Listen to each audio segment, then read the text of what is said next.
Hello, thanks for joining us for this video looking at the right-click contextual menu within Vertex BD.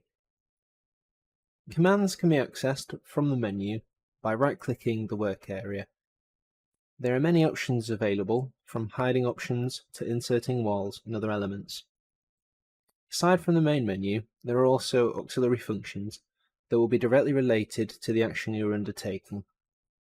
For example, verify dimensions or add dimension lines without having to go to the toolbar or into the ribbon.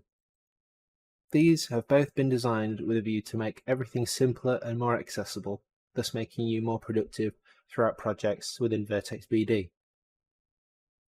These menus are also contextual, and so will change dependent on what command you are using or element is selected. For example, with this profile selected, I will see different commands such as cut and double joist. Another example would be the walls or any layered element. Selecting the wall would give me different options to when an individual layer is selected.